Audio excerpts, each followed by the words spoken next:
Halo para detektif sejarah, welcome back bersama gua Mr. Detektif yang selalu memberikan informasi dan cerita sejarah. Nah, kali ini kita akan membahas Perang Salib Pertama. Mau tahu sejarahnya? Wih, intro dulu.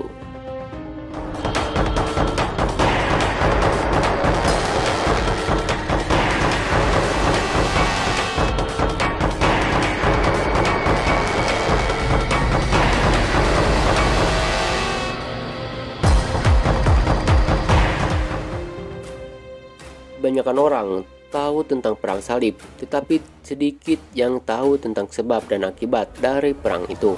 Perang salib merupakan salah satu perang paling terkenal dalam sepanjang sejarah. Perang ini tak hanya ditunjukkan untuk memperebutkan kota suci Yerusalem, namun secara tersirat dianggap sebagai perang suci antar dua agama besar, yaitu Islam dan Kristen. Terjadinya perang salib antara Timur Islam melawan Barat Kristen disebabkan oleh banyak faktor utama, seperti agama, politik, dan sosial ekonomi.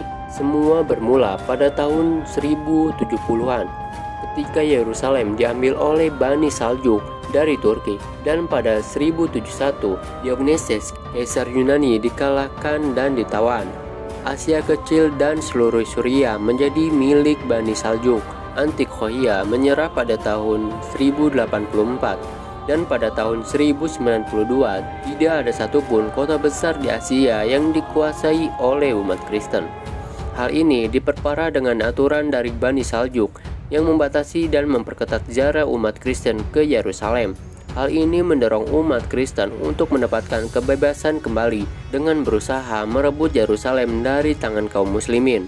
Pada tahun 1095, Kaisar Alexius Komnenos meminta Paus Urbanus II untuk mengorbankan semangat perang salib kepada umat Kristen di Eropa. Untuk menyatukan kekuatan ini, ia menyerukan peperangan dengan tujuan mendudukan gereja-gereja di timur yang dikuasai oleh umat Islam. Perang salib pertama pun terjadi pada tahun 1095. Urban menunjukkan dirinya sebagai pemimpin Katolik yang mahir dan kuat. Dan ketika ia terpilih menjadi paus pada 1088, ia menerapkan kepemimpinan yang tegas, menyusul melemahnya dukungan publik atas para pesaingnya, terutama Clement III. Pada akhir abad ke-11, rebutan atas tanah suci Yerusalem telah menjadi titik konflik bagi orang Kristen Eropa. Perang Salib Pertama merupakan perang salib yang berupaya untuk merebut tanah suci, disahkan oleh Paus Urbanus II pada tahun 1085. Perang ini dimulai sebagai satu perziarahan yang meluas dalam kekristenan barat dan berakhir sebagai suatu ekspedisi militer oleh bangsa Eropa Katolik untuk mendapatkan kembali tanah suci yang diambil dalam penaklukan kaum muslimin atas Lieven. Pada akhirnya menyebabkan direbutnya kembali Yerusalem pada tahun 1099, ketika Turki kemudian mengancam untuk menyerang Kekaisaran Bizantium dan merebut Konstantinopel. Kekaisaran Bizantium, Alexius I mengajukan permohonan khusus kepada Paus Urban untuk meminta bantuan. Meski bukan yang pertama, tawaran ini datang pada saat yang penting bagi Urban. Urban mengambil kesempatan untuk menyatukan Eropa Kristen di bawah kendalinya ketika ia berjuang untuk merebut kembali tanah suci dari Turki.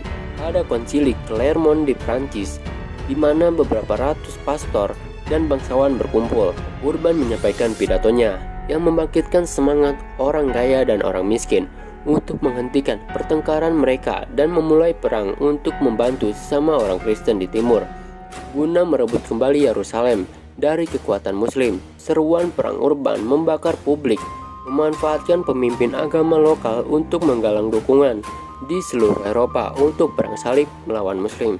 Antara 60.000 dan 100.000 orang menanggapi panggilan Urban untuk merebut Yerusalem dalam gelombang pertama perang salib tersebut. Namun tidak semua yang merespon melakukannya karena keinginannya. Bangsawan Eropa tergoda oleh prospek peningkatan kepemilikan tanah dan kekayaan yang akan diperoleh dari penaklukan. Para bangsawan ini bertanggung jawab atas kematian banyak orang tak berdosa, baik dalam perjalanan ke tanah suci, menyerap kekayaan dan harta dari orang yang mereka anggap sebagai lawan untuk tujuan mereka. Kurangnya pengalaman dan disiplin oleh pasukan Kristen yang berlatar belakang petani, menyebabkan angka kematian di kubu mereka melonjak, terlebih ketika mereka harus melawan tentara profesional terlatih Muslim. Akibatnya, orang-orang Kristen pada Perang Salib pertama dipukul mundur, dan hanya dengan kekuatan jumlah yang banyak pada gelombang perang berikutnya, mereka akhirnya bisa menang. Urban meninggal pada 1099, 4 tahun setelah ia menyerukan Perang Salib pertama. Dan 2 pekan setelahnya, pasukan Katolik berhasil merebut Yerusalem dari Muslim. Tetapi Urban tutup usia sebelum berita kemenangannya Kristen berhasil sampai ke Eropa. Meski telah meninggal, kebijakan Paus Urban menyulut fenomena Perang Salib yang berlarut. Apa yang ia gagas awalnya hanyalah yang pertama dari 7 kampanye militer besar selama 2 abad berikutnya, dengan efek samping yang masih terasa sampai sekarang. Bagaimana menurut kalian? Jika kalian suka silahkan like, comment, dan subscribe.